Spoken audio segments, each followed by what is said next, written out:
नमस्कार मित्रों, ओम नमः शिवाय, हर हर महादेव। अगर आप कुछ जीवन में नया सीखना चाहते हैं, आप चाहते हैं कि आपके जीवन में आने वाली समस्याओं को दूर करने का कोई सरल उपाय पता लग जाए, तो सबसे पहले इस चैनल को सब्सक्राइब कर लीजिए ताकि शास्त्र सम्मत जानकारी आपको मिलती रहे। हमारे धर्म शास्त्रों में, पुराणों में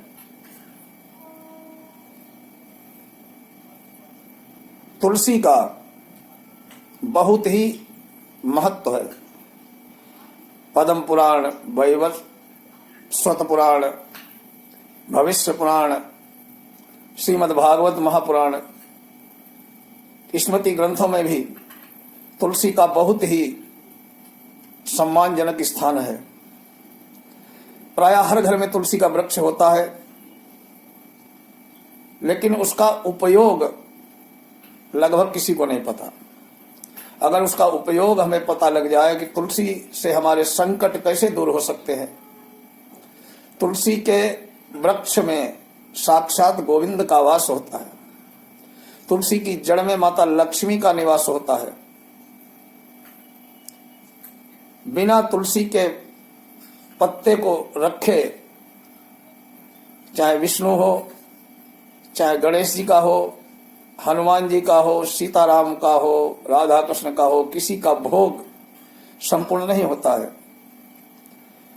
तुलसी का वृक्ष हमें शुद्ध ऑक्सीजन ही नहीं देता है, इसका औषधीय प्रयोग भी बहुत जबरदस्त होता है।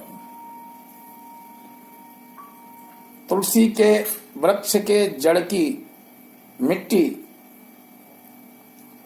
का प्रयोग अगर हम कर ले, तुलसी के वृक्ष की मिट्टी का जबरदस्त वशीकरण होता है।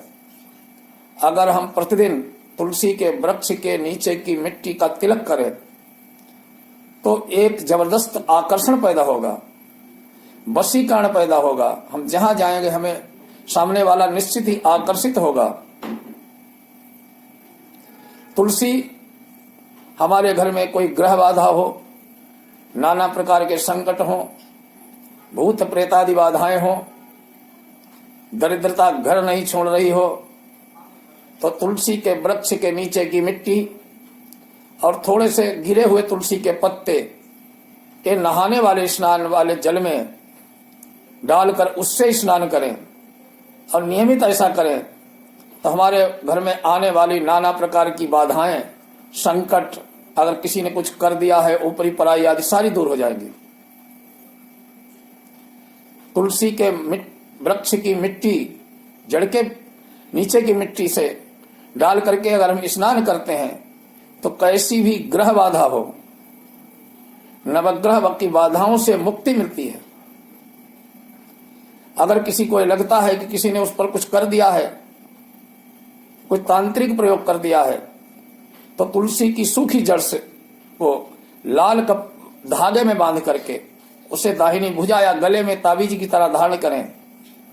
कैसी भी प्रेत बाधा हो, बंधन हो, सब दूर हो जाएगा। अगर हमारे कामों में विघ्न आता है, कोई काम नहीं बनता है, नाना प्रकार के संकट आते हैं, तो तुलसी के पत्तों की एक माला बना लें। 101 पत्तों की लाल धागे में माला बना करके मंगलवार को हनुमान जी को पहनाएं। ऐसा लगातार करते रहें, आपके सभी कामों में बाधाएं दूर होंगी, धन धान्य की वृद्धि होगी, भगवती लक्ष्मी की कृपा होगी। अगर किसी कन्या की शादी में बाधाएं आ रही हैं, प्रयास करने पर भी शादी नहीं हो पा रही है, तो शुक्रवार के दिन तुलसी पर उससे जल चढ़ाने के लिए कहें। तुलसी पर शुक्रवार के दिन जल चढ़ाए लड़की और प्रार्थना करें अपने मनोवांछित फल प्राप्ति की। निश्चित ही विवाह की सारी बाधाएं दूर हो जाएंगी। तुलसी के 2 पत्ते अगर प्रतिदिन खाने लगे तो खांसी, जुकाम, बलगम जैसी भयानक बीमारियों, बड़ी बड़ी बीमारियां दूर हो सकती हैं। अगर 4 पत्ती नियमित सम संख्या में 6 महीने तक खाई जाए तो शरीर के सभी रोग तो दूर होंगे ही, वाणी सिद्ध हो जाएगी, हमारी कुंडलिनी भी जागृत हो जाएगी अगर 6 महीने तक लगातार 4 पत्ते खाएं। हाँ, ये ध्यान रखें कि रविवार को, एकादशी को, अमावस्या को कभी भी तुलसी दल न लें। इन तिथियों और दिन से पहले दिन ये रख लें। सूर्यास्त के बाद कभी तुलसी दल न तोड़ें। तुलसी नियमित तौर पर अब हम तुलसी की मिट्टी का प्रयोग करते हैं तो हमारे घर में कभी भी लक्ष्मी की कमी नहीं रहेगी, धन धान्य की कमी नहीं रहेगी। कुंडली में, वर्ष कुंडली में कैसी भी बाधाएं हैं वो निश्चित ही दूर होंगी। तुलसी का पौधा रखने और उसकी देखभाल करने का भी एक तरीका है। घर के उत्तर की तरफ अगर हम रखते हैं तुलसी को तो हमारे घर में धन धान्य की वृद्धि होती है। घर के पश्चिम की तरफ अगर तुलसी का पौधा हमने लगाया है, रखा है गमले को, तो उससे मान सम्मान की प्राप्ति होती है। पूरब की तरफ अगर रखते हैं तो उससे धन धान्य की वृद्धि होती है, लक्ष्मी की कृपा होती। दक्षिण की तरफ प्राय दरिद्रतादायक होता है। अतः घर की दक्षिण की तरफ भूल कर भी तुलसी का वृक्ष न रखें।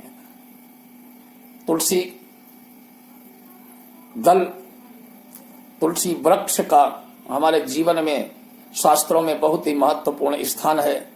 अतः इसका प्रयोग करें, जीवन में निश्चित ही आनंद रहेगा। ओम तुलसी देवी भ्यो नमः। ओम महालक्ष्मी नमः।